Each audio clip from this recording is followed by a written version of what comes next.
আমি সবচেয়ে বুদ্ধিমান। সত্যি? তাহলে এটা বোঝো। এটা কঠিন। বোকা কুমির। শিয়াল ও কুমির একসাথে আলুর চাষ করে। হ্যাঁ, চলো চলো শুরু করি। কঠিন করতে থাকবো আমরা। আমরা আলু চাষ করব, গাছের উপরের অংশ তখন লুকাচ্ছে। ঠিক আছে, আর আমার অংশ সতেজ দেখাচ্ছে। হ্যাঁ, চমৎকার চুক্তি। শিয়াল ও কুমির একসাথে আলুর চাষ করলো। ফসল তোলার পর কুমির শুধু গাছ পেল, আর শিয়াল সব আলু নিয়ে গেল। শিয়াল বাজারে আলু বিক্রি করলো, অনেক টাকা পেল, কিন্তু কুমির আলুর গাছের আগা বিক্রি করতে পারছিল না। রাজামশাই, শিয়াল আমাকে ঠকাচ্ছে। শিয়াল আমাকে ঠকাচ্ছে, এবার আমি অন্য অংশ নিব। আগেরবার ঠকে গিয়ে এবার আমি গোড়ার দিক নেব। ঠিক আছে, তুই গোড়া নে, আমি ধান চাষ করে নিচ্ছি।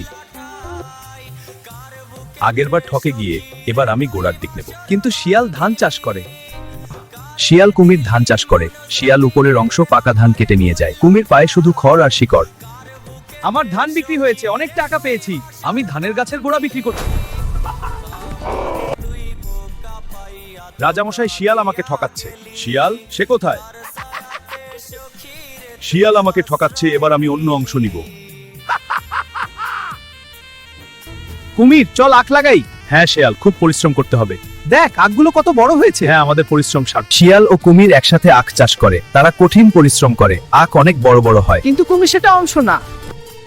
আমি মাঝের মিষ্টি অংশ নেব, তুই আগা গোড়া নে। ঠিক আছে, তাই হোক।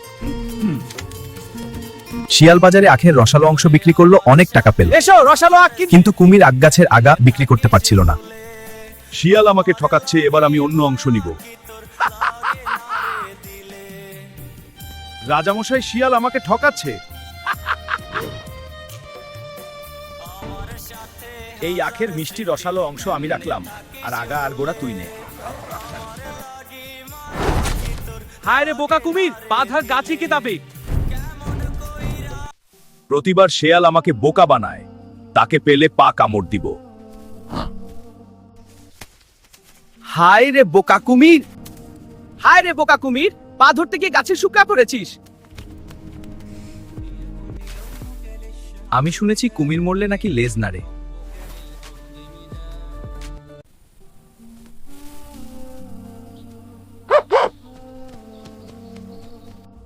মহারাজ, শিয়ালটা আবার ঠকালো। আলুর সময় গাছের আগা নিল, ধানের সময় খুদ। শিয়াল ভুল। এটা শখ হয় না। উভয়ের কথা শোনার জন্য সভা ডাকছি। আমি কুমিরকে সাহায্য করছিলাম যাতে সে কষ্ট না পায়। উভয়ের কথা শোনার জন্য সভা ডাকছি। আমি কুমিরকে সাহায্য করছিলাম যাতে সে কষ্ট না পায়। কুমির জলের প্রাণী, সে মাটির ফসল চিনতে পারে না। সে নিজেই ভুল অংশ বেছে নিয়েছে, এতে আমার দোষ নেই।